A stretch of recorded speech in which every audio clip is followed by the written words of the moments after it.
কড়াইয়ের মধ্যে বেশ অনেকটা তেল দিয়ে এর মধ্যে দিয়ে দিচ্ছি থেতো করে রাখা রসুনটা দিয়ে একটু লাল করে ভেজে নিয়ে এর মধ্যে দিয়ে দেবো কিছু মশলা, দিয়ে দিচ্ছি হলুদের গুঁড়া 2 চামচ মতো, মরিচের গুঁড়া, এই 2-2.5 চামচের মতো ধনিয়ার গুঁড়া, লবণ আর হচ্ছে সামান্য একটু জলটা দিয়ে এটা হালকা করে কষিয়ে নিয়ে এর মধ্যে দিয়ে দিব চিংড়ি মাছ প্রথমে ভেবেছিলাম যে ভেজে রান্না করব, তারপর ভাবলাম যে এভাবেই দিয়ে দেই, তাহলে ফ্লেভারটা বেশ ভালো আসবে।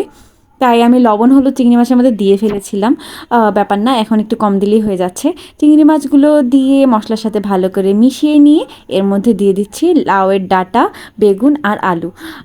আসলে আমি হলে এসে দেখেছিলাম যে অনেকেই জানে না যে লাউয়ের ডাঁটাটা এভাবে রান্না করে খাওয়া যায়, তারা শুধু লাউয়ের শাকটাই খায়, এটা নাকি ফেলে দেয়, আমার হলের ফ্রেন্ডরা আমাকে বলতো।